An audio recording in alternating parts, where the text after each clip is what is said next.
ನೋಂದಣಿ ಆಗಿಲ್ಲ, ಮುಂದೆ ಮಾಡ್ಕೊಳ್ಳೋದಿಲ್ಲ. ಅಂದರೆ ಇದರ ಅರ್ಥ ನಾವು ಸ್ಪಷ್ಟವಾಗಿ ತಿಳ್ಕೊಳ್ಬೇಕಾಗಿದೆ. ನಾವು ಸಂವಿಧಾನವನ್ನು ಒಪ್ಪಿಲ್ಲ, ಒಪ್ಪೋದು ಇಲ್ಲ. ಕುಂಬಳಕಾಯಿ ಕಳ್ಳ ಅಂದ್ರೆ ಹೆಗಲ್ಮುಟ್ಟು ನೋಡಿಕೊಂಡ ಹಾಗೆ ಇವತ್ತು ಬಿಜೆಪಿಯವರಿಗಾಗಲೇ RSS ವಿರುದ್ಧ RSS ಅನ್ನ ಕಟ್ಟಿ ಹಾಕ್ಲಿಕ್ಕೆ, RSS ನ ಅಂಕುಶದಲ್ಲಿ ಇಟ್ಕೊಳ್ಳಿಕ್ಕೆ ಅಂತ ಇವರು ಬಬ್ಬೆ ಹೊಡಿತಾ ಇದ್ದಾರೆ. ಬಿಜೆಪಿಯವರು RSS ಪರವಾಗಿ ಮಾತನಾಡ್ತಾರೆ, RSS ನವರು ಬಿಜೆಪಿಯವರು ಭ್ರಷ್ಟಾಚಾರ ಮುಚ್ಚಿಕೊಳ್ಳಿಕ್ಕೆ ಮಾತಾಡ್ತಾರೆ. ಶಿವಾಜಿನಗರದಲ್ಲಿ RSS ನವರು ರೂಟ್ ಪಾಸ್ ಮಾಡಲಿಕ್ಕೆ ಯಾವುದೇ ತೊಂದರೆ ಇಲ್ಲ, ಆದರೆ ಅಲ್ಲಿ ಮೇರೆ ಉತ್ಸವ ಮಾಡಿದ್ರೆ ಅನುಮತಿ ಬೇಕು. ಅವ್ರಿಗೆ ಯಾಕೆ ಅನುಮತಿ ಕೊಡ್ತೀರಿ? ಪ್ರಿಯ ವೀಕ್ಷಕರೇ, ಪೀಪಲ್ ಟಿವಿಯ ಮತ್ತೊಂದು ಪಾಡ್ಕಾಸ್ಟ್ಗೆ ತಮಗೆಲ್ಲ ಸ್ವಾಗತ. ಈ ಮೊನ್ನೆ ನಡೆದ ಸದನದಲ್ಲಿ ಒಂದು RSS ಕುರಿತು ಒಂದು ಮಹತ್ವದ ನಿರ್ಧಾರ ಪ್ರಕಟ ಆಗಿದೆ. ಇನ್ನೇನು RSS ಬ್ಯಾನ್ ಆಗಿಬಿಡ್ತಾ ರಾಜ್ಯದಲ್ಲಿ ಅನ್ನುವ ಒಂದು ಭಯ, ತಳಮಳ ಕೆಲವು ಸಂಘಟನೆಗಳಿಗೆ, ಸಿದ್ಧಾಂತದವರಿಗೆ, BJP ಪಕ್ಷದ ಕಾರ್ಯಕರ್ತರಿಗೆ ಉಂಟಾಗಿದೆ. ಹಾಗಾದರೆ ಪ್ರಿಯಾಂಕಾ ಖರ್ಗೆ ಅವರು ಕೇವಲ ತಮ್ಮ ಪ್ರಚಾರಕ್ಕೆ ಅಥವಾ ತೆವಲಿಗೆ ಹೇಳಿದರು ಅನ್ನೋದು ಒಂದು ಆರೋಪ ಅವರ ಮೇಲಿತ್ತು. ಆದರೆ ಅವರನ್ನು ಗಂಭೀರವಾಗಿ ತೆಗೆದುಕೊಂಡು ಒಂದು ತಾರ್ಕಿಕ ಅಂತ್ಯವನ್ನು ಕಾಣಿಸ್ತಾರ. ಈ ಎಲ್ಲ ವಿಚಾರಗಳ ಕುರಿತು ಇವತ್ತಿನ ಈ ಪಾಡ್ಕಾಸ್ಟಲ್ಲಿ ಮಾತಾಡ್ತಾ ಹೋಗೋಣ. ನಮ್ಮ ಜೊತೆಗಿದ್ದಾರೆ RSSನ ಮಾಜಿ ಕಾರ್ಯಕರ್ತರಾದ ಹನುಮೇಗೌಡರು. ಸರ್ ನಮಸ್ಕಾರ. ನಮಸ್ಕಾರ ಸರ್. ಈಗ ನಿಮ್ಗೆ ಭಾಳ ಖುಷಿಯಾಗಿರ್ಬೇಕು, ಹಾಲು ಕುಡಿದಷ್ಟು ಖುಷಿಯಾಗಿರ್ಬೇಕು ನಿಮಗೆ. ಯಾಕಪ್ಪ ಅಂತಂದರೆ ನೀವೇನು ನಿಮ್ಮ ಜೀವನದಾದ್ಯಂತ RSS ತತ್ವ ಸಿದ್ಧಾಂತವನ್ನು BJPನ ವಿರೋಧ ಮಾಡ್ಕೊಂಡು ಬರ್ತಾಯಿದ್ರಿ.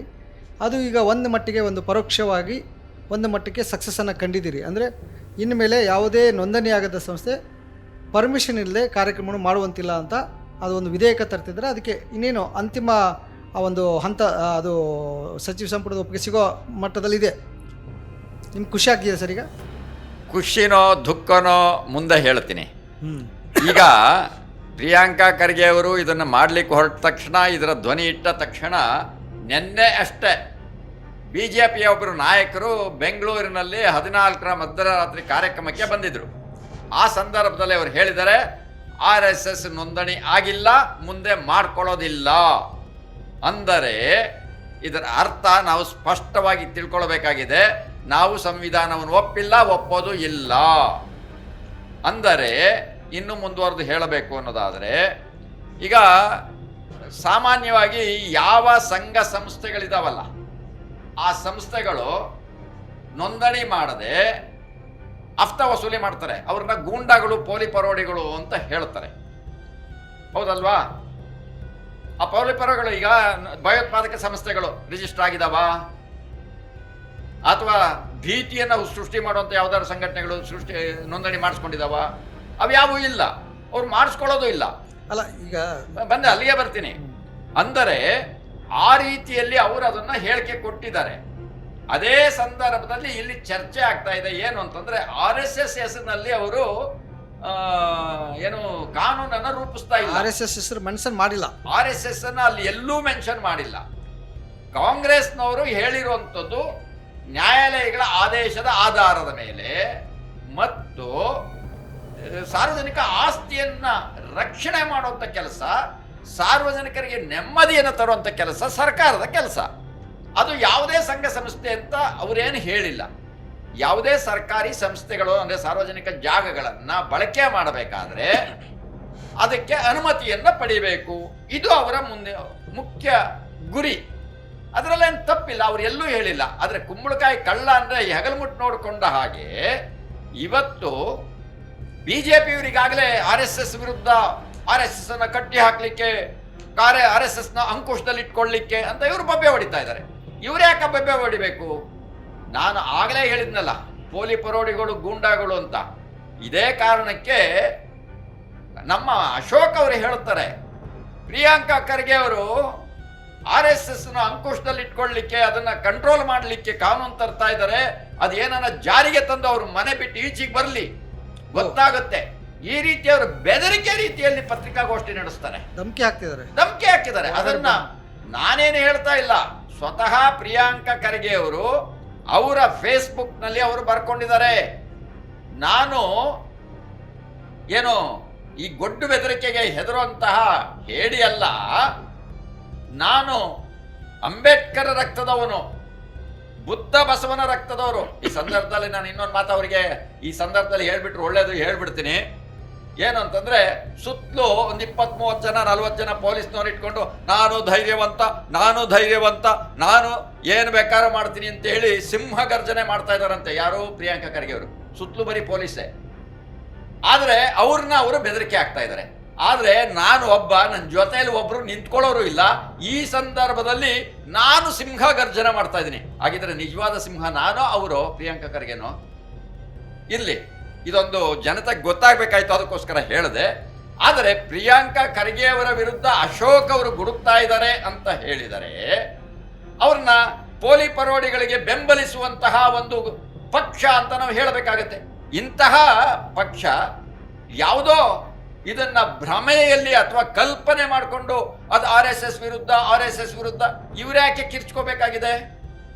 ಇವರಿಗೆ ಆ ಕಿರ್ಚ್ಕೊಳ್ಳೋ ಅವಶ್ಯಕತೆ ಏನಿದೆ? ಅಂದರೆ ಈ ದೇಶದಲ್ಲಿ ದೇಶೋದ್ಧಾರ ಮಾಡ್ತೀವಿ ಅಂತ ಅವ್ರು ಹೇಳ್ತಾ ಇದ್ದಾರೆ, ದೇಶಭಕ್ತಿ ಸಂಘಟನೆ ಅಂತ ಹೇಳ್ತಾ ಇದ್ದಾರೆ. ಆಯ್ತಪ್ಪ, ನೀವ್ಯಾರದನ್ನು ಹೇಳಲಿಕ್ಕೆ? ನೀವು ಬಿಜೆಪಿಯ ಪ್ರತಿಪಕ್ಷದವರು, RSSನವ್ರು ಇದಾರಲ್ಲ, ಯಾರ್ಯಾರೋ ಒಂದಷ್ಟು ಜನ ಇದಾರಲ್ಲ. ಅಲ್ಲೆಲ್ಲೋ ಪ್ರಭಾಕರ್ ಭಟ್ ನಾನು RSS ಅವ್ರು ಬರ್ತಾರೆ. ಇತ್ ಕಡೆ ಇಲ್ಲಾರೋ ತಿಪ್ಪೇಸ್ವಾಮಿ ಅಂತ ಒಬ್ರಿದ್ದಾರೆ, ಅವ್ರು ಮಾತನಾಡ್ಲಿ. RSSಗೆ ಒಬ್ಬ ಗುರುರಾಜ್ ಅಂತೇಳಿ ಪ್ರಾಂತ ಪ್ರಚಾರಕ್ಕಿದ್ದಾರೆ, ಅವ್ರು ಮಾತನಾಡ್ಲಿ. ಸುಧೀರ್ ಅಂತ ಹೇಳಿ ಒಬ್ರು ಕ್ಷೇತ್ರೀಯ ಪ್ರಚಾರಕರಿದ್ದಾರೆ, ಅವ್ರು ಮಾತನಾಡ್ಲಿ. ಕರ್ನಾಟಕದಲ್ಲಿ ನಡೀತಾ ಇರೋದು, ಕರ್ನಾಟಕಕ್ಕೆ ಸಂಬಂಧಪಟ್ಟಂತಹ ಇದಕ್ಕೆಲ್ಲ ಸಂಬಂಧಪಟ್ಟಂತಹ ನಾಯಕರಿದ್ದಾರಲ್ಲ, ಜಯಪ್ರಕಾಶ್ ಅಂತ ಹೇಳಿ ಒಬ್ರು ಡಾಕ್ಟರ್ ಇದ್ದಾರೆ, ಅವರು ಇವತ್ತು ಪ್ರಾಂತ ಕಾರ್ಯವಾಹ ಇದ್ದಾರೆ, ಅವ್ರು ಮಾತನಾಡ್ಲಿ. ಅವರೆಲ್ಲ ಯಾಕೆ ಮಾತನಾಡ್ತಾ ಇಲ್ಲ? ಅವ್ರಿಗೆ ಮಾತನಾಡ್ಲಿಕ್ಕೆ ಬರಲ್ಲ? ಜಗತ್ತಿಗೆ ಉಪದೇಶ ಮಾಡ್ತಾರೆ. ಈ ಜನ್ಜಿ ಬಗ್ಗೆ ಮೋದಿಯವ್ರಿಗೆ ಉಪದೇಶ ಮಾಡ್ತಾರೆ. ಇದನ್ನ ಮಾತನಾಡ್ಲಿಕ್ಕೆ ಅವ್ರಿಗೆ ಬಾಯಿ ಇಲ್ವಾ, ಬುದ್ಧಿ ಇಲ್ಲ, ನಾಲಿಗೆ ಇಲ್ವಾ, ಏನಿಲ್ಲ? ಅವ್ರು ಯಾಕೆ ಮಾತನಾಡ್ಬೋದು? ಇವ್ರು ಯಾಕೆ ಮಾತನಾಡ್ತಿದ್ದಾರೆ? ಅಂದರೆ ಬಿಜೆಪಿಯವರು RSS ಪರವಾಗಿ ಮಾತನಾಡ್ತಾರೆ, RSSನವರು ಬಿಜೆಪಿಯವರು ಭ್ರಷ್ಟಾಚಾರ ಮುಚ್ಕೊಳ್ಳಿಕ್ಕೆ ಮಾತಾಡ್ತಾರೆ. ಇವರು ಒಂದು ರೀತಿಯ ಅಲಿಬಾಬಾ 40 ಚೋರ್ ಇದ್ದ ಹಾಗೆ, ಅಂದ್ರೆ ಕಳ್ಳರ ಗುಂಪು ಅಂತ ಹೇಳಬೇಕಾಗತ್ತೆ. ಇವ್ರು ಯಾಕೆ ಮಾತನಾಡಬೇಕು? ಅವ್ರು ಅಕಸ್ಮಾತ್ ಅವ್ರದ್ದಿದ್ರೆ ಅವ್ರು ಕೋರ್ಟ್ಗೆ ಹೋಗ್ಲಿ, RSSನವ್ರು ಕೋರ್ಟ್ಗೆ ಹೋಗ್ಲಿ, ಆಸ್ ಎ ಸಂಘಟನೆಯಾಗಿ ಹೋಗ್ಲಿ ಅಂತ ನಾನು ರಿಕ್ವೆಸ್ಟ್ ಮಾಡ್ತೀನಿ ಅವ್ರ ಹತ್ರ. ಕಳೆದ ಬಾರಿ ಚಿತ್ತಾಪುರದಲ್ಲಿ ಒಂದು ಅನುಮತಿ ತಗೊಳ್ಬೇಕು ಅನ್ನುವಂಥ ವಿಚಾರಕ್ಕೆ ಸಂಬಂಧಪಟ್ಟ ಹಾಗೆ ಅವರು ಕೋರ್ಟ್ಗೆ ಹೋಗಿದ್ರು. ಆಸ್ ಎ ಸಂಘಟನೆಯಾಗಿ ಹೋಗಿದ್ರಾ? ಹೋಗಲೇ ಇಲ್ಲ. ಅವರು ಸಂಚಾಲಕ ಅಂತ ಹೋದ್ರು, ಸಂಘಟನೆ ಹೆಸರಿನಲ್ಲಿ ಹೋಗಲೇ ಇಲ್ಲ. ಹಾಗಾಗಿ ಯಾವುದೇ ಕಾರ್ಯಕ್ರಮಗಳು ಸಾರ್ವಜನಿಕ ಜಾಗಗಳಲ್ಲಿ ನಡೀಬೇಕಾದರೆ ಅದಕ್ಕೆ ಅನುಮತಿಯನ್ನ ಪಡಿಬೇಕು ಅಂತ ಹೇಳಿದ್ದಾರೆ. ಆದರೆ ಈ ಸಂದರ್ಭದಲ್ಲಿ ಕಾಂಗ್ರೆಸ್ನವರಿಗೆ ನಾನೊಂದಿಷ್ಟು ಅವರಿಗೆ ಕೆಲವು ಮಾಹಿತಿಗಳನ್ನು ಕೊಡಬೇಕಾಗಿದೆ. ಅದನ್ನು ನಿಮ್ಮ ಮಾಧ್ಯಮದ ಮೂಲಕ ಕೊಡಲಿಕ್ಕೆ ನಾನು ಇಷ್ಟಪಡ್ತೀನಿ. ಏನು ಅಂತ ಹೇಳಿದ್ರೆ, ಹಿಂದೆ RSS ಅನ್ನ ಬ್ಯಾನ್ ಮಾಡಿದ್ರು. ಗಾಂಧಿ ಹತ್ಯೆಯ ಸಂದರ್ಭದಲ್ಲಿ 1948 ಗಾಂಧಿ ಹತ್ಯೆ ಮಾಡಿದ್ರು. ಅವಾಗ RSSನವ್ರು ಏನು ಮಾಡಿದ್ರು, ಚಡ್ಡಿ ಒಂದು ಹಾಕ್ಲಿಲ್ಲ ಅಷ್ಟೇ, ಉಳಿದೆಲ್ಲ ಚಟುವಟಿಕೆ ಮಾಮೂಲಿ ಅಂತ ಇತ್ತು. ಧ್ವಜ ಹಾಕ್ಲಿಲ್ಲ, ಚಡ್ಡಿ ಹಾಕ್ಲಿಲ್ಲ. ವಿದ್ಯಾರ್ಥಿಗಳು ಅಂತೇಳಿ ವಿದ್ಯಾರ್ಥಿಗಳ ಹೆಸರಿನಲ್ಲಿ ಒಟ್ಟಿಗೆ ಸೇರಿದ್ರು. ಆಗ ಅವರು ಅದೇ ಮುಂದುವರೆದ ಭಾಗವಾಗಿ ವಿದ್ಯಾರ್ಥಿ ಸಂಘಟನೆ ಆಯಿತು. ABVP ಹುಟ್ಕೊಂತು. ಅವಾಗ ABVP ಹುಟ್ಕೊಂತು, ಅಲ್ಲಿವರೆಗೂ ಇರಲಿಲ್ಲ. ಅಂದ್ರೆ ABVP ಅಂದ್ರೆ ವಿದ್ಯಾರ್ಥಿ ಸಂಘಟನೆ ಹೆಸರಿನಲ್ಲಿ ಅವತ್ತು ಇದೇ RSS ಕೆಲಸಗಳನ್ನ ಮಾಡಿದ್ರು. ಅದಾದ್ಮೇಲೆ ನಾನು ನೋಡಿರುವಂಥದ್ದು, ನಾನು ಕಂಡಿರುವಂಥದ್ದು ಏನು ಅಂತ ಹೇಳಿದ್ರೆ, 1992 ಈ ಬಾಬರ್ ಮಸೀದಿಯನ್ನು ಒಡೆದಂಥ ಕಾಲಘಟ್ಟದಲ್ಲಿ ಆಗಲೂ ಬ್ಯಾನ್ ಆಗಿತ್ತು. ಆಗ ಏನು ಮಾಡಿದ್ರು, ಏನೋ ಒಂದೊಂದು ಊರಿನಲ್ಲಿ ಒಂದೊಂದು ರೀತಿಯಲ್ಲಿ, ಒಂದು ಕಡೆ ಭಜನೆ ಹೆಸರಿನಲ್ಲಿ ಒಟ್ಟಿಗೆ ಸೇರ್ತಾ ಇದ್ರು, ಪ್ರಾರ್ಥನೆ ಇರಲಿಲ್ಲ. ಕೆಲವೊಮ್ಮೆ ಪ್ರಾರ್ಥನೆನೂ ಮಾಡ್ತಾ ಇದ್ರು. ಇನ್ಯಾವುದೋ ಸ್ಕೂಲ್ ಮೈದಾನದಲ್ಲಿ ಒಟ್ಟಿಗೆ ಸೇರಿದೀವಿ ಅಂತ ಹೇಳಿ ಆಟ ಆಡ್ಲಿಕ್ಕೆ ಅಂತ ಸೇರ್ತಾ ಇದ್ರು. ಆಮೇಲೆ ಒಟ್ಟಿಗೆ ಕೂತಿದ್ದು ಎದ್ದು ಹೋಗ್ತಾ ಇದ್ರು. ಆದರೆ ಧ್ವಜ ಮಾತ್ರ ಆಗ್ತಿರ್ಲಿಲ್ಲ, ಚಡ್ಡಿ ಹಾಕ್ತಿರ್ಲಿಲ್ಲ. ಬರ್ಮುಡಾ ಚಡ್ಡಿಗೆ ಇನ್ಸ್ಟ್ರಕ್ಷನ್ ಕೊಟ್ಟಿದ್ದಾಗ ಹೊಸ ಇದು ಬರ್ಮುಡಾ ಚಡ್ಡಿ ಬಂದಿತ್ತು. ಆ ರೀತಿ ಮಾಡ್ತಿದ್ರು. ಇನ್ನು ಮುಂದೆ ಈ ರೀತಿಯ ಚಟುವಟಿಕೆಗಳು ದೇವಸ್ಥಾನದಲ್ಲೂ ಆಗ್ಬೋದು. ಈಗ ದೇವಸ್ಥಾನ, ಶಾಲೆಗಳು ಅಂತ ಹೇಳಿದ್ದಾರೆ. ದೇವಸ್ಥಾನದಲ್ಲಿ RSSನ ಚಟುವಟಿಕೆಗಳನ್ನು ನಡೆಸಬೇಕಾದ್ರೆ ಇವ್ರು ಹೋಗಿ ಭಜನೆ ಮಾಡ್ತಾರೆ. ಬೇಡ ಅಂತ ಹೇಳಲಿಕ್ಕಾಗತ್ತಾ? ಇಲ್ಲಪ್ಪ, ಅವರು ಭಜನೆ ಮಾಡ್ತಿದ್ದಾರೆ. ಇದಕ್ಕೆ ನಾನು ಕಾಂಗ್ರೆಸ್ನವ್ರಿಗೆ ನನ್ನ ಕೆಲವು ಮಾಹಿತಿಗಳು ಅಂತ ಹೇಳ್ತಾ ಇದ್ದೀನಲ್ಲ, ಅದಕ್ಕೆ ಹೇಳ್ತೀನಿ. ದೇವಸ್ಥಾನದಲ್ಲಿ ಸಾಂಪ್ರದಾಯಿಕವಾಗಿ ಯಾವ್ಯಾವ ಚಟುವಟಿಕೆಗಳು ಅಲ್ಲಿಂದ ಇಲ್ಲಿವರೆಗೆ ನಡ್ಕೊಂಡ್ ಬಂದಿದ್ದಲ್ಲ, ಅವು ಮಾತ್ರ ನಡಿಬೇಕು. ವಿಶೇಷವಾಗಿ ಯಾವುದೋ ಒಬ್ಬ ವ್ಯಕ್ತಿಯ ಹುಟ್ಟುಹಬ್ಬದ ಹೆಸರಿನಲ್ಲಿ ಅಲ್ಲಿ ವಿಶೇಷ ಭಜನೆ, ಅಲ್ಲಿ ಯಾವುದೋ ಒಂದು ಮನೆಯ ವಿಶೇಷ ಪೂಜೆ ಹೆಸರಿನಲ್ಲಿ ಮತ್ತೇನೋ ಒಂದು ಕಾರ್ಯಕ್ರಮ, ಇಂಥವೆಲ್ಲ ಹುಟ್ಕೊಳ್ತವೆ. ಅದಕ್ಕೆ ನಾನು ದೇವಸ್ಥಾನದ ಪ್ರಾಂಗಣಗಳು ಅಥವಾ ದೇವಸ್ಥಾನದ ಆವರಣಗಳನ್ನು ಬಳಕೆ ಮಾಡುವಂಥ ಸಂದರ್ಭದಲ್ಲಿ ಸಾಂಪ್ರದಾಯಿಕವಾಗಿ ನೂರಾರು ವರ್ಷಗಳಿಂದ ಯಾವ ಸಂಪ್ರದಾಯ ನಡೀತಾ ಇದೆಯೋ ಅದನ್ನು ಬಿಟ್ಟು ಬೇರೆದಕ್ಕೆ ಅವಕಾಶ ಕೊಡಬಾರದು. ಇದು ದೇವಸ್ಥಾನಕ್ಕೆ ಸಂಬಂಧಪಟ್ಟ ಹಾಗೆ. ಆದರೆ ಅದೇ ರೀತಿಯಲ್ಲಿ ಸರ್ಕಾರಿ ಶಾಲೆಗಳು ಅಥವಾ ಸರ್ಕಾರಿ ಆಟದ ಮೈದಾನಗಳಿದ್ದಾವೆ. ಅಲ್ಲಿ ಈಗ ಶಾಲಾ ಮೈದಾನಗಳನ್ನು ತಗೊಳ್ಳೋಣ. ಶಾಲಾ ಮೈದಾನಗಳಲ್ಲಿ ಬೇರೆ ಬೇರೆ ಸಂಘಟನೆಗಳಿಗೆ ಯಾಕೆ ಅವಕಾಶ ಕೊಡಬೇಕು? ಶಾಲೆ ಇರೋದು, ಶಾಲೆಯ ಆಟದ ಮೈದಾನ ಇರೋದು ಶಾಲೆಗೋಸ್ಕರ. ಅಲ್ಲಿ ಯಾವುದೇ ಕಾರಣಕ್ಕೆ ಯಾವುದೇ ರೀತಿಯ ಚಟುವಟಿಕೆಗಳಿಗೆ ಅವಕಾಶ ಕೊಡಬಾರದು. ಯಾಕೆ ಕೊಡಬೇಕು? ಅಲ್ಲ, ಈಗ ಅದೇ ತಂದಿರೋದಲ್ವಾ? ಅಲ್ಲ, ಅನುಮತಿ ಅಂತ ಹೇಳಿದಾರೆ ಅವರು. ಅನುಮತಿಯನ್ನ ಪಡೆದು ಮಾಡಬೇಕು ಅಂತ. ಅನುಮತಿಯೇ ಕೊಡುವಾಗಿಲ್ಲ ಅಂತ ಮಾಡಬೇಕಾಗಿದೆ. ಅನುಮತಿಯನ್ನೇ ಅಂದ್ರೆ ದೇವಸ್ಥಾನದ ಪ್ರಾಂಗಣ ಸಾಂಪ್ರದಾಯಿಕತೆಗೆ ಮಾತ್ರ ಕೊಡಬೇಕು. ಶಾಲಾ ಆವರಣಗಳು ಆ ಶಾಲೆಯ ಕಾರ್ಯಕ್ರಮಗಳಿಗೆ ಮಾತ್ರ ಕೊಡಬೇಕು. ಬೇರೆ ಕಾರ್ಯಕ್ರಮಗಳಿಗೆ ಯಾಕೆ ಕೊಡಬೇಕು? ಬೇರೆ ಸಂಘ ಸಂಸ್ಥೆಗಳಿಗೆ ಯಾಕೆ ಕೊಡಬೇಕು? ಅಲ್ಲ, ಅದು ಈಗ ಇದು ಏನಾಗಿರುತ್ತೆ ಅಂದರೆ, ಒಂದು ಊರು ಒಂದು ಶಾಲೆ ಅಂದರೆ ಆ ಶಾಲೆಯ ಆವರಣ, ಶಾಲಾ ಗುಡಿ ಅಂದರೆ ಒಂದು ಸಾಂಸ್ಕೃತಿಕ ಕೇಂದ್ರ. ಊರಿನ ಎಲ್ಲ ಥರದ ಒಂದು ಕಾರ್ಯಕ್ರಮಗಳನ್ನ ಅಲ್ಲೇ ಮಾಡ್ತಿರ್ತಾರೆ. ರಾಷ್ಟ್ರೀಯ ಹಬ್ಬಗಳು ಇದನ್ನ ತಗೊಂಡ ತಕ್ಷಣ ರಾಷ್ಟ್ರೀಯ ಹಬ್ಬಗಳಿಗೆ ಕೊಡ್ಲಿ. ರಾಷ್ಟ್ರೀಯ ಹಬ್ಬಗಳು, ರಾಷ್ಟ್ರೀಯತೆಯ ಈ ವಿಚಾರಗಳಿಗೆ ಕೊಡ್ಲಿ. ಅದು ಸರ್ಕಾರದಿಂದ ಯಾವ್ದೋ ಅಲ್ಲಿನ ಒಂದು ಯಾವ್ದು ಕನ್ನಡ ಯುವಕರ ಸಂಘ ಇತ್ತು ಅಂತ ಅನ್ಕೊಳ್ಳಿ. ಆ ತರ ತಗೊಂಡಾಗ ಅವರು ಇನ್ನೊಂದು ಕನ್ನಡ ಸಂಘವೋ, ಹಿಂದೂ ಸಂಘವೋ, ಶಿವಾಜಿ ಸಂಘವೋ, ಸಾವರ್ಕರ್ ಸಂಘವೋ ಅಂತ ಕಟ್ಕೊಂಡು ಬರ್ತಾರೆ. ಹೌದು.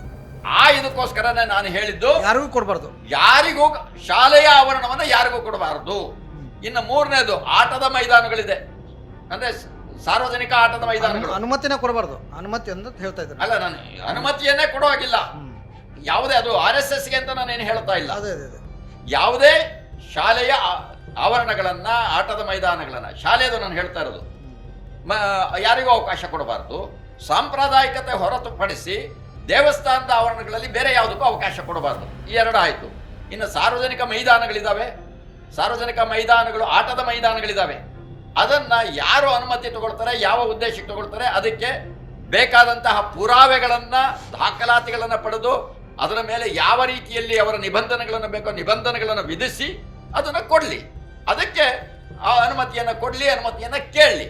ಆದರೆ ಅದರಲ್ಲಿ ಸ್ಪಷ್ಟತೆ ಇರಬೇಕು. ಇದಾದ ನಂತರ ಅಂದ್ರೆ ಅನುಮತಿ ಕೇಳಬೇಕು ಅನ್ನೋದನ್ನು ಹೇಳಿದಾರಲ್ಲ, ಅದು ಅಲ್ಲಿಗೆ ನಿಲ್ಲಬಾರದು.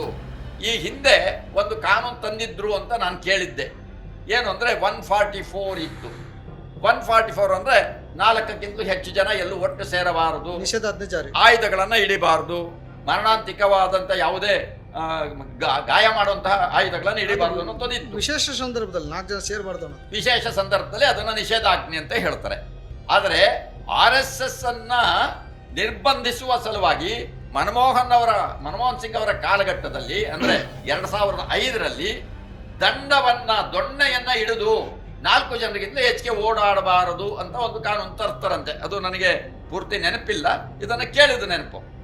ಹಾಗಿದ್ದರೆ 2005ರಿಂದ 25ರವರೆಗೆ ಅಂದ್ರೆ ಮೊನ್ನೆ ಅವರಿಗೆ 23ರವರೆಗೆ BNS ಬಂತಲ್ಲ, ಸುಮಾರು 20 ವರ್ಷಗಳ ಕಾಲ ಆ ಒಂದು ಇದನ್ನ ಎಲ್ಲಾದ್ರೂ ಇಂಪ್ಲಿಮೆಂಟ್ ಮಾಡಿದ್ ನೀವೇನಾದ್ರೂ ಕೇಳಿದ್ದೀರಾ? RSS ನವರು ದೊಣ್ಣೆ ಹಿಡ್ಕೊಂಡೇ ಓಡಾಡ್ತಿದ್ದಾರೆ, ಅದನ್ನು ನಿರ್ಬಂಧಿಸ್ಲೇ ಇಲ್ಲ. ಹಾಗಿದ್ರೆ ಅದು ತಪ್ಪಲ್ವಾ? ಅಂದ್ರೆ ಯಾವುದೇ ಪರಿಸ್ಥಿತಿಯಲ್ಲಿ ಯಾರೂ ಕೂಡ ದೊಣ್ಣೆಯನ್ನ ಹಿಡಿದು ಗುಂಪಾಗಿ ಓಡಾಡಬಾರದು ಅಂತ. ಈ ದೊಣ್ಣೆಯನ್ನ ಹಿಡ್ಕೊಂಡು ಓಡಾಡ್ತಿದ್ದಾರೆ ಅಂದ್ರೆ ಯಾರನ್ನು ಹೆದರಿಸ್ಲಿಕ್ಕೆ, ಯಾರನ್ನು ಬೆದರಿಸ್ಲಿಕ್ಕೆ? ಪಥಸಂಚಲನ ಅಂತ ಹೇಳಿದರೆ ಈ ಪಥಸಂಚಲನ ಜನರಿಗೆ ಭರವಸೆಯನ್ನು ತುಂಬುವಂಥದ್ದು.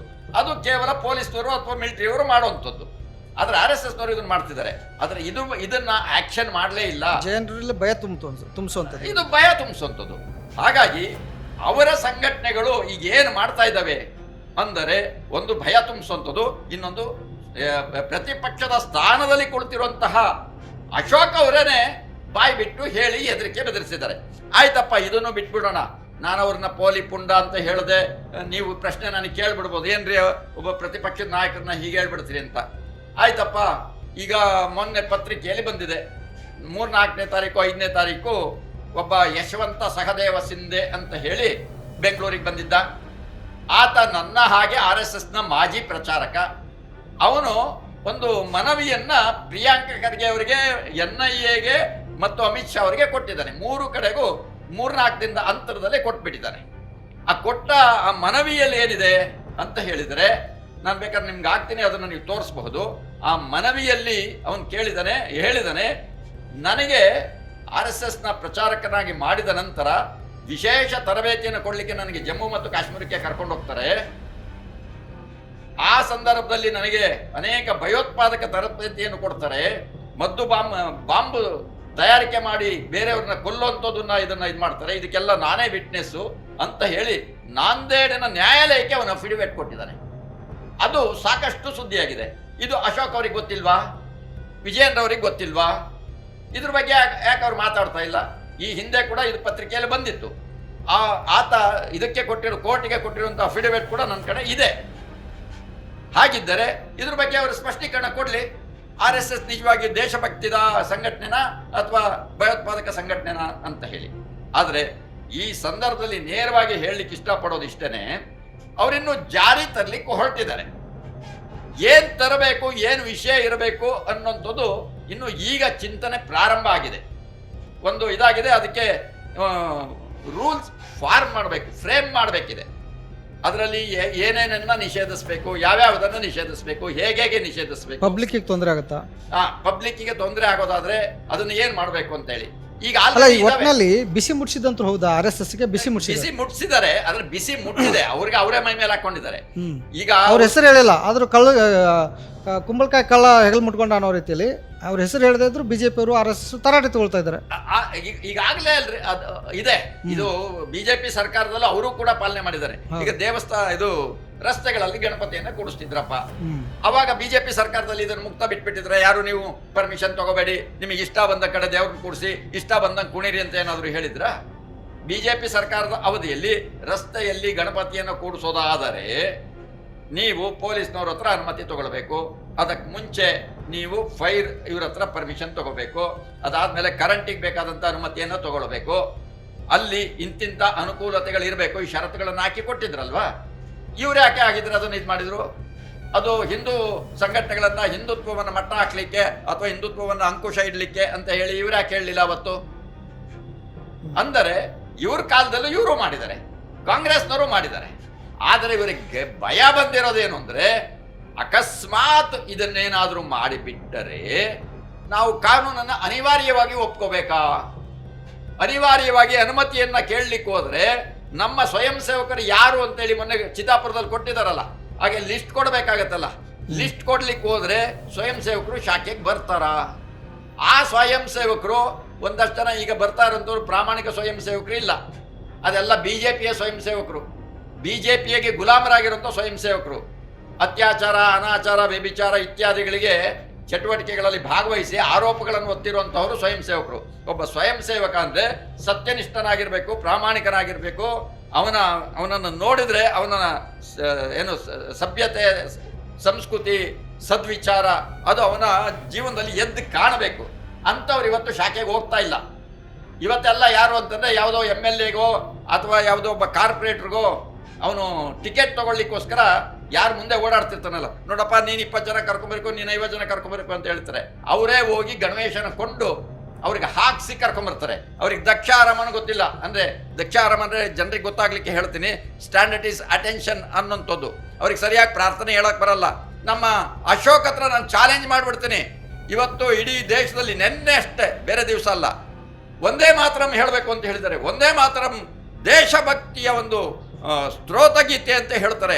ನಮಗೆ ಆ ಗೀತೆ ಏನು ಹೇಳಿದರೆ ದೇಶಭಕ್ತಿ ಉಕ್ಕಿ ಹರಿಯುತ್ತೆ ಅಂತ ಹೇಳಿದ್ದಾರೆ. ನಾನು ಚಾಲೆಂಜ್ ಮಾಡ್ತೀನಿ, ನಾಳೆ ಇಲ್ಲ ನಾಡುದು ಅವ್ರ ಸದನದಲ್ಲಿ ಯಾವಾಗಾದ್ರೂ ಅಥವಾ ಸದನದ ಹೊರಗಡೆ ಮಾಧ್ಯಮಕ್ಕೆ ಅವರು ಪೂರ್ತಿ ಒಂದೇ ಮಾತರಂ ಗೀತೆಯನ್ನು ಹೇಳಲಿ ನೋಡೋಣ. ಆ ರಾಗವಾಗಿ ಹೇಳಬೇಕು ಅಂತ ನಾನು ಕೇಳಲ್ಲ. ಹೋಗ್ಲಿ, ನಿಮ್ಮ ಸ್ವಯಂ ಸೇವಕರು ಯಾರು RSS ಪರವಾಗಿ ಇಷ್ಟೆಲ್ಲ ಮಾತನಾಡ್ತಿದ್ದೀರಲ್ಲ, ನಿಮ್ಮ BJPಯವರು ಈಗೇನು ಶಾಸಕರಿದ್ರಲ್ಲ ಅಷ್ಟು ಜನ ಶಾಸಕರ ಹತ್ರ ಪ್ರಾರ್ಥನೆಯನ್ನು ಹೇಳಿಸಿ ನೋಡೋಣ. ಇವರೆಲ್ಲ ಏನಪ್ಪ RSS ಪ್ರಾಡಕ್ಟು, ದೇಶಭಕ್ತಿಯ ಪ್ರಾಡಕ್ಟು. ಯಾರು BJPಯಲ್ಲಿರೋರು ಅದಕ್ಕೋಸ್ಕರ ಈ ಏನು ದೇಶಭಕ್ತಿಯ ಸಂಘಟನೆಯನ್ನ ಇವರು ಓನ್ ಮಾಡ್ಕೊಳ್ಳಿಕ್ಕೆ ಹೊರಟಿದ್ದಾರೆ. ಹಾಗೆ ಹೇಳಲಿ ನೋಡೋಣ. RSS ಪ್ರಾರ್ಥನೆ ಹೇಳಿ ನೋಡೋಣ, ತಪ್ಪಿಲ್ದಾಗೆ. ರಾಗವಾಗಿ ಬೇಡ, ನಾನು ತಪ್ಪಿಲ್ಲದಾಗೆ ಹೇಳ್ತೀನಿ. ಬೇಡ ಸ್ವಾಮಿ, RSS ಸಂಘ ಸ್ಥಾಪನೆ ಮಾಡಿದ್ರಲ್ಲ, ಆ ಸಂಘ ಸ್ಥಾಪನೆ ಮಾಡಿರೋ ವ್ಯಕ್ತಿ ಹೆಸರನ್ನ ತಪ್ಪಿಲ್ಲದೆ 50 ಜನರ ಹತ್ರ ಹೇಳಿಸಿ ನೋಡೋಣ. ಇಲ್ಲಿ ಇದಾರಲ್ಲ ನಮ್ಮಲ್ಲಿ ಒಂದು 70 ಜನ. ಈ ಒಂದು ಪರಿಸ್ಥಿತಿನಲ್ಲಿ ಅವರು RSS ನಮ್ದು, RSS ನಾವು, RSS ನಮ್ದೆ, ನೀವು RSS ಅಂತ ಹೇಳಿ RSS ವಿರುದ್ಧ ಕೆಸರೆ ಹಚ್ಚಲಿಕ್ಕೆ ಹೊರಟಿದ್ದಾರೆ. ಸರಿ, ಏನಿದು ವಿಧೇಯಕ ತರ್ತಾ ಇದ್ದಾರಲ್ಲ, ಇದರಿಂದ ಪಬ್ಲಿಕ್ಕಿಗೆ ತೊಂದರೆ ಆಗಲ್ವಾ ಅಂತ? ಯಾಕಂದರೆ ಪರ್ಮಿಷನ್ ಯಾವುದೇ ಕಾರ್ಯಕ್ರಮ ನೋಂದಣಿ ಆಗದಂಥ ಸಂಸ್ಥೆ ಮಾಡೋಕ್ಕೆ ಹೋದರೆ ಅವರು ಅನುಮತಿ ಕೊಡೋಲ್ಲ ಇನ್ಮೇಲೆ. ಈಗ ಫಾರ್ ಎಕ್ಸಾಂಪಲ್ ನಾವು ಏನೇ ಒಂದು ಕಾರ್ಯಕ್ರಮ ಮಾಡಿದ್ರು ಕೂಡ, ಈಗ ಏನೋ ಸಣ್ಣ ಪುಟ್ಟ ಮದುವೆ ಮಾಡಿದ್ರು ಕೂಡ ನಾವು ಪರ್ಮಿಷನ್ ತೊಗೋಬೇಕಾಗುವಂಥ ಸಂದರ್ಭ ಬರುತ್ತಾ ಅಂತ ನೋಡಿ. ಸಾರ್ವಜನಿಕ ರಸ್ತೆಗಳು ಇರುವಂಥದ್ದು ಸಾರ್ವಜನಿಕರ ಅನುಕೂಲಗಳಿಗಾಗಿ. ಹೌದು. ನಮ್ಮ ಸ್ವಂತದ ಮನೆಯ ಕಾರ್ಯಕ್ರಮಗಳು ಅಥವಾ ನಮ್ಮ ವೈಯಕ್ತಿಕ ಕಾರ್ಯಕ್ರಮಗಳಿಗಾಗಿ ನಾವು ರಸ್ತೆಯನ್ನು ಬಳಸಬೇಕಾದ್ರೆ ಪರಸ್ಪರ ಸಹಕಾರ ಮನೋಭಾವನೆ ಇದ್ದಿದ್ದರಿಂದ ಜನರು ಅರ್ಥ ಮಾಡ್ಕೊಳ್ತಿದ್ರು, ಹೋಗ್ತಿದ್ರು. ಆದರೆ ದುರ್ದೈವ ಇವತ್ತು ಸ್ವಾರ್ಥ ಅಂತ ನಾನು ಹೇಳೋದಿಲ್ಲ, ಆದರೆ ರಾಜಕೀಯ ಕೆಸರಚಾಟಕ್ಕೆ ಬೇರೆಯವರಿಗೆ ತೊಂದರೆ ಕೊಡುವಂಥದ್ದು ಪ್ರಾರಂಭ ಆಗಿದೆ. ಇದು ಮತ್ತಷ್ಟು ಜಾಸ್ತಿ ಆಗ್ಬೋದು. ಇವನು ಹಿಂದೂ ಮುಸ್ಲಿಂ ಅಂತ ಹೇಳಿ ಈಗ ನಮ್ಮಲ್ಲಿ ನಡೀತಾ ಇದೆಯಲ್ಲ, ಹಿಂದೂಗಳು ಜಾತ್ರೆ ರಸ್ತೆಯಲ್ಲಿ ಮಾಡಿದ್ರೆ ಪರವಾಗಿಲ್ಲ. ಸುಮ್ಮನೆ ನಾನು ಹೇಳ್ತೀನಿ, ನಾವು ಬೆಂಗಳೂರಿನಲ್ಲಿ ಇರೋದ್ರಿಂದ ಈ ಇದಿದೆಯಲ್ಲ, ಯಾವುದು ಮೈಸೂರು ರಸ್ತೆ, ಆ ಮೈಸೂರು ರಸ್ತೆಯಲ್ಲಿ ಗಾಳಿ ಆಂಜನೇಯ ಸ್ವಾಮಿ ದೇವಸ್ಥಾನದ ರಥೋತ್ಸವ ಆಗುತ್ತೆ. ಅವತ್ತು ವಾಹನಗಳ ದಿಕ್ಕನ್ನೇ ಚೇಂಜ್ ಮಾಡಿಬಿಡ್ತಾರೆ, ಅಲ್ಲಿ ವೆಹಿಕಲ್ಲೇ ಓಡಾಡೋಂಗಿಲ್ಲ.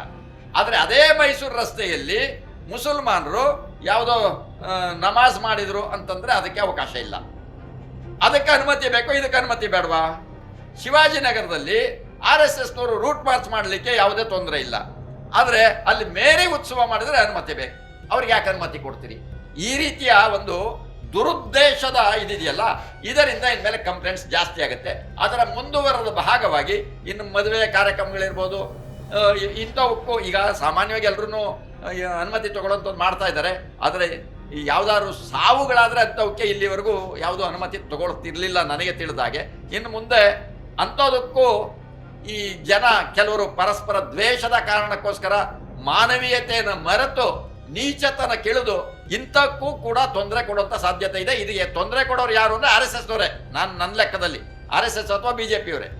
ನೋಡಿ, ಕಾನೂನು ಬಂದಾಗ ಆ ಕಾನೂನಿಗೆ ತಕ್ಕಂತೆ ಬದುಕಬೇಕಾದ್ರೆ ಒಂದಷ್ಟು ಜನರಿಗೆ ತೊಂದರೆ ಆಗೋದೇನೆ, ಅದು ಆಗಲಿ.